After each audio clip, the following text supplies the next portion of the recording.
तो दोस्तों आज की कहानी हम शुरू करते हैं, जिसका नाम है मृत्यु एक सत्य है। एक गांव में राधेश्याम नामक युवक रहता था। वह स्वभाव का बड़ा ही शांत एवं सुविचारों वाला व्यक्ति था।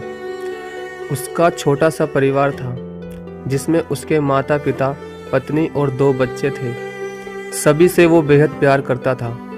इसके अलावा वो कृष्ण का सच्चा भक्त भी था और सभी पर दया भाव रखता था। जरूरतमंद लोगों की सेवा करता था, किसी को दुख नहीं देता था। उसके इन्हीं गुणों के कारण श्री कृष्ण जी उससे बहुत प्रसन्न थे और सदैव उसके साथ रहते थे। और राधेश्याम अपने कृष्ण को देख भी सकता था और उनसे बातें भी करता था। इसके बावजूद उसने कभी कृष्ण से कुछ नहीं मांगा।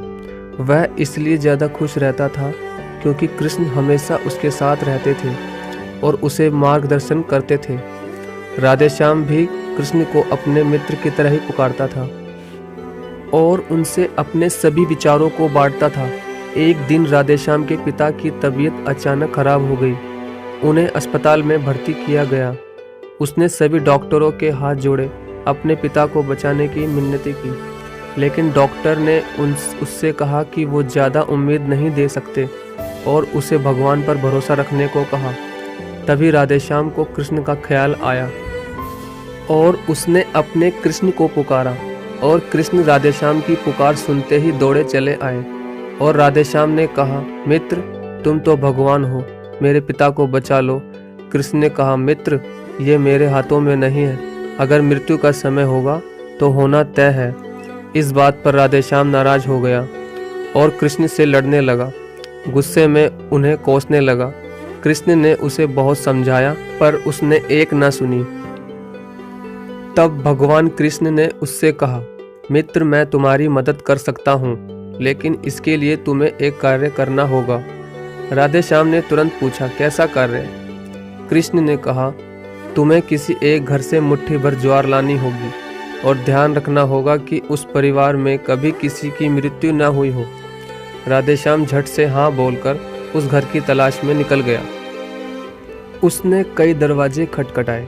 हर घर में ज्वार तो होती, लेकिन ऐसा कोई ना होता जिनके परिवार में कोई मृत्यु न हुई हो। किसी का पिता, किसी का दादा, किसी का भाई, माँ, काकी या बहन गुजरे हुए थे।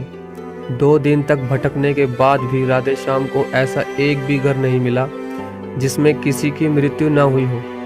तब उसे इस बात का एहसास हुआ कि एक मृत्यु अटल सत्य है।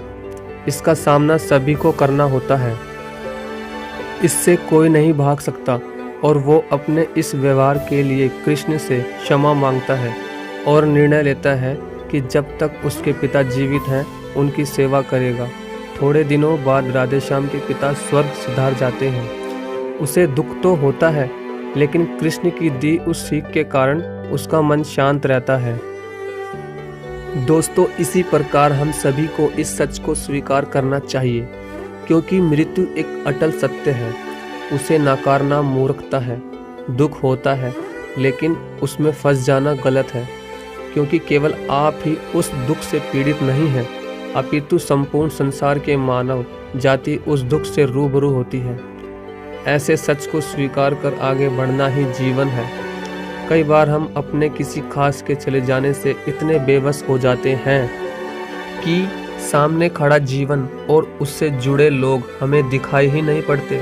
ऐसे अंधकार से निकलना मुश्किल हो जाता है। जो मनुष्य मृत्यु के सत्य को स्वीकार कर लेता है, उसका जीवन भर विहीन हो जाता है और उसे कभी कोई कष्ट तोड़ नहीं सकता। वो जीवन के हर क्षेत्र में आगे बढ़ जाता है। तो दोस्तों ऐसी ही सत्य की कहानी सुनने के लिए हमारे चैनल को सब्सक्राइब जरूर करें। धन्यवाद।